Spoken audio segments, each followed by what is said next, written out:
Sexual freedom is primary freedom and ultimate freedom. 薛凤 Give me liberty or give me death. Liberty, love. For my love, I would sacrifice life. These two I need. For liberty, I will sacrifice my love. Life's ultimate goal is its pursuit of freedom. Why are people afraid of hell? Because it has no freedom. Why do people yearn for heaven? Because it has total freedom. What one longs for in jail is freedom. It is more precious than money, power, status, reputation, mansions, luxury cars, delicacies from land and sea, or top-brand clothing. Why do people not want to be slaves? Because slaves have no freedom. Why do they want to become slaters and Buddhas? Because those entities have more freedom. Can people ever get enough freedom? No. Only lives higher than ours can be fully free. The Universal Declaration of Human Rights says that all human beings are born free and everyone has the right to liberty. So, what is freedom? Freedom means that one's will is fully exerted and displayed. We are members of societies, no more influential than drops of water in the oceans. It is impossible to fully exert and display one's own will, because the freedom of one person can easily conflict with that of another. So, everyone must be restrained. Theoretically, the role and value of contracts, regulations, laws, constitutions, and so forth are to protect everyone's freedoms to the maximum. So everyone must act within their scope. Beyond this scope, freedom would lead to chaos and war. So then absolute freedom will lead to absolute restraint. Freedom is a high-level life state. People cannot have total freedom. For example, they cannot have the freedom to burn, kill, rob, deceive, and swindle, humiliate, attack, slander, or frame others, defecate in public places, hurt others, and so on. Individuals cannot have complete freedom. They can only pursue freedoms that have little potential for conflict with others, society, and nature, such as those of migration, imagination, thought, the pursuit of life in heaven, freedom from death, of labor and creation, and sexual freedom. Among all the freedoms, the first freedom that people should pursue is sexual freedom, because without it, all the other freedoms are illusory and unreal. Not ultimate, short-lived, and ineffective solutions. Sexual freedom is both primal and ultimate. In other words, sexual freedom is the core of all freedoms, and the others are marginal.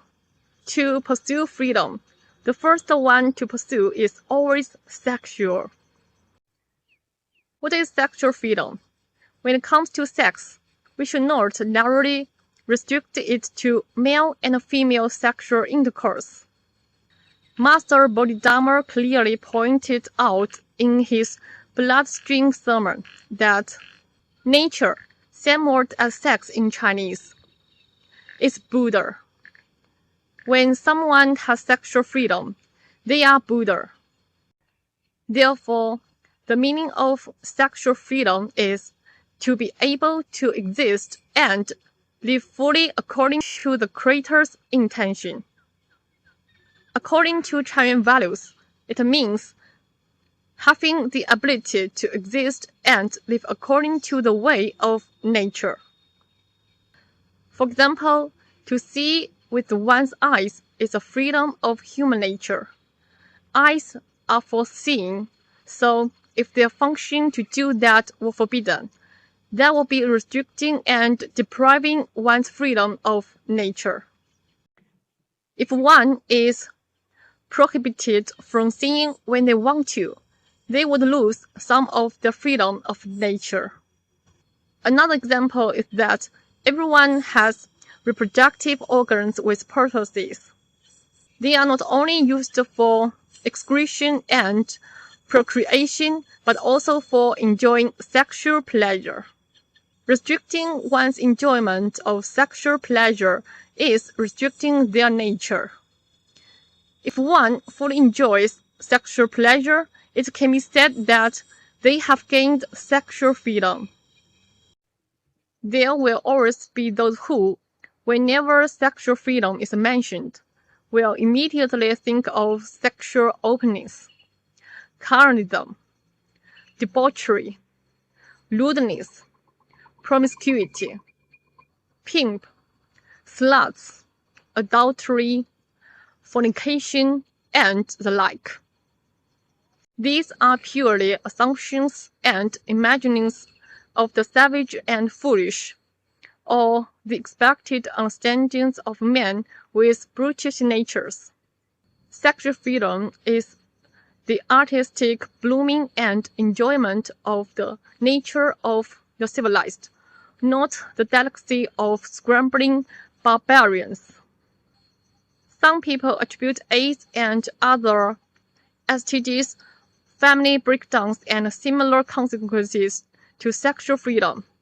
But this is the same as attributing diseases to food, which make no sense. If you compare sexual freedom to flying, you cannot delay air travel because planes have crashed. It can be said that other freedoms can only exist after sexual freedom has been obtained. Without sexual freedom, those others are empty talk.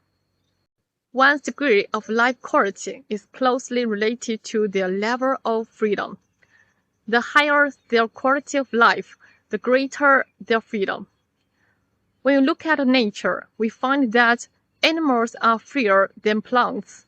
We are freer than animals. Slaters and Buddha are freer than us, and girls are freer than slaters and Buddha. To pursue freedom, we must first pursue sexual freedom.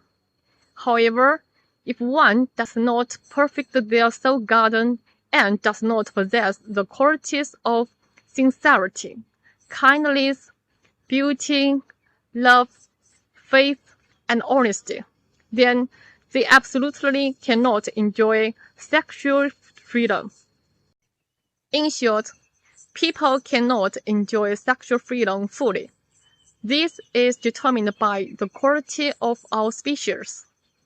If anyone can truly enjoy sexual freedom, congratulations! You are no longer a human being. You have elevated yourself to the status of a slater or beyond.